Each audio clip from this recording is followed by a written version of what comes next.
Hello കുട്ടികളെ, ഇന്ന് ഞാൻ നിങ്ങളോട് പറയാൻ പോകുന്നത് ഒരു പഞ്ചതന്ത്ര കഥയാണ്.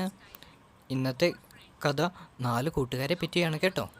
കുറേ കാലങ്ങൾക്ക് മുമ്പ് ഒരു കാട്ടിൽ 3 കൂട്ടുകാർ ജീവിച്ചിരുന്നു. ഒരു ആമ, ഒരു കാക്ക, ഒരു എലി. അവർ വളരെയധികം വലിയ കൂട്ടുകാരായിരുന്നു. അവർ പരസ്പരം സഹായിച്ചാണ് ജീവിച്ചിരുന്നത്. ഒരു ദിവസം അവർ ഇരുന്ന് സംസാരിച്ചുകൊണ്ടിരിക്കുകയായിരുന്നു. അപ്പോൾ ഒരു മാന അവരുടെ അടുത്തേക്ക് വന്നു. മാന ആദ്യമായിട്ടാണ് കാട്ടിലേക്ക് വരുന്നത്. ആമ പറഞ്ഞു, നീയൊരു പുതിയൊരാളല്ലേ? ഞാൻ നിന്നെ ഇതേവരെ ഇവിടെ കണ്ടിട്ടില്ലല്ലോ. ഞാൻ ഈ കാട്ടിൽ പുതിയതാ. പഴയ കാട്ടിൽ ഞാൻ ജീവിച്ചിരുന്നത് എനിക്ക് കൂട്ടുകാരൊന്നും ഉണ്ടായിരുന്നില്ല.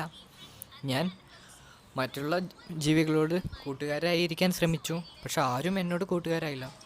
ഞാൻ ആ കാട്ടിൽ നിന്നും ഈ കാട്ടിലേക്ക് എത്തി. ഓ, നീ ഒറ്റയ്ക്കായിരുന്നോ? നിനക്ക് കൂട്ടുകാർ വേണമോ? അതെ. ആമ, കാക്കയും എലിയും പരസ്പരം നോക്കി ചിരിച്ചു. അതിനുശേഷം ആമ പറഞ്ഞു, നമ്മൾ കൂട്ടുകാരായിരിക്കാം, പക്ഷേ ഇപ്പോൾ അടുത്ത ദിവസം എല്ലാവരും പിരിഞ്ഞു പോയി. 4 പേരും 4 ഡയറക്ഷനിലേക്ക് പോയി. വൈകുന്നേരം അവർ ഒരേ സ്ഥലത്തേക്ക് വന്നു ചേർന്നു. എല്ലാവരും കുറച്ച് ദിവസം ഇതുതന്നെ തുടർന്നു. പിന്നെ ഒരു ദിവസം മാനിനെ കാണാനില്ല. 3 പേരും വന്നു. ആ 3 പേരും പേടിച്ചു പോയി. എന്താണ് മാൻ ഇങ്ങോട്ട് വരാത്തത്? അവൻ എന്താണ് ഇങ്ങോട്ട് വരാത്തത്? നമുക്ക് ആ മാനിനെ കണ്ടുപിടിക്കണം. നമുക്ക് പോയി മാനിനെ കണ്ടുപിടിക്കണം. അതെ, നമുക്ക് പോയി അവനെ കണ്ടുപിടിക്കാം. ഓക്കേ, നമുക്ക് ആദ്യം ഞാൻ പോയി കണ്ടുപിടിക്കാം. എനിക്ക് പറക്കാൻ കഴിയുമല്ലോ. ഞാൻ പറന്നു പോയി കണ്ടുപിടിക്കാം. എനിക്ക് കൂടുതൽ ദൂരം കാഴ്ച കാണാൻ കഴിയും. അതുകൊണ്ട് ഞാൻ തന്നെ പോവാം. കാക്ക പറന്ന് പറന്ന് അവനെ കണ്ണുകൊണ്ട് താഴെയുള്ള സ്ഥലങ്ങളെല്ലാം നോക്കി. കാക്ക ക്രാ ക്രാ എന്ന് പറഞ്ഞു. അപ്പം നോക്കിയപ്പോൾ മാനൊരു വലയിൽ കുടുങ്ങിക്കിടക്കുകയായിരുന്നു.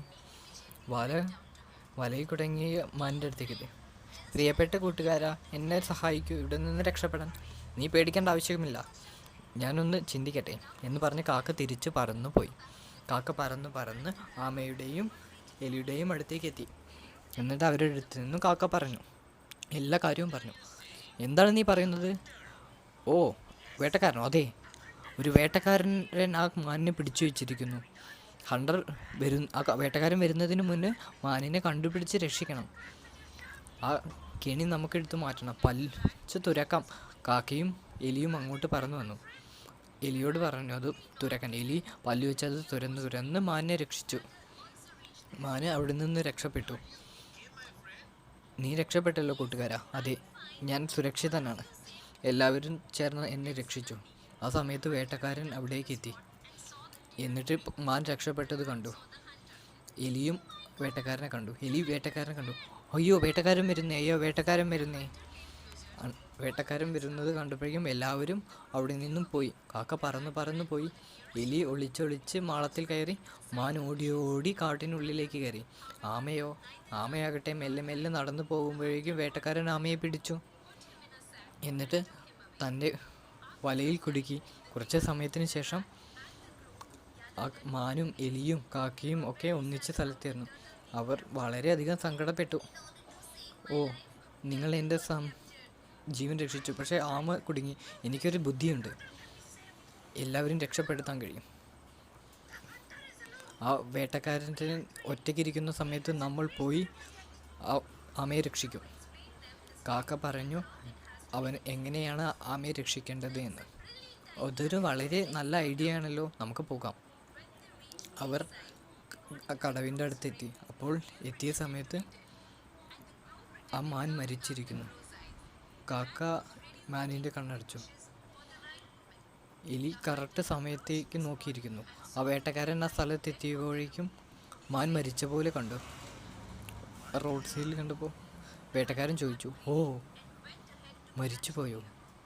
എന്നിട്ട് വേട്ടക്കാരൻ അടുത്ത് പോയി മാനിനെ പിടിക്കാൻ പോകുമ്പോഴേക്കും എലി ഓടിപ്പോയി ആ കൂട് കടിച്ച് പൊട്ടിച്ച് ആമയെ രക്ഷിക്കാൻ ശ്രമിച്ചു കൊണ്ടിരുന്നു. കാക്ക അവിടെ നിന്ന് പറന്നുപോയി. മാനും ഓടിപ്പോയി. അതേസമയം വേട്ടക്കാരന് എന്താ നടക്കുന്നതെന്ന് ഒന്നും മനസ്സിലായില്ല. എലിയും ആമയെ രക്ഷിച്ചു. ആമയും എലിയും മെല്ലെ മെല്ലെ മാറി കാട്ടിനുള്ളിലേക്ക് കയറി. ആ വേട്ടക്കാരൻ കടന്നു വരുമ്പോഴേക്കും ആ കൂട് പൊളിച്ചിരുന്നു. കൂടൊക്കെ പൊളിച്ച് വേട്ടക്കാരൻ ആമയും രക്ഷപ്പെട്ടെന്ന് മനസ്സിലാക്കി. ഇത് അവർ ഒരുക്കിയ കെണിയാണെന്ന് മനസ്സിലായി. എല്ലാവരും തിരിച്ച് അതേ ലൊക്കേഷനിലേക്ക് തിരിച്ചു കൂടി. എന്നിട്ട് എല്ലാവരും സന്തോഷത്തോടുകൂടി ജീവിച്ചു. ഒത്തൊരുമയാണ് ശക്തി. ഒറ്റയ്ക്ക് നിന്നാൽ ഒന്നും നടക്കുകയില്ല.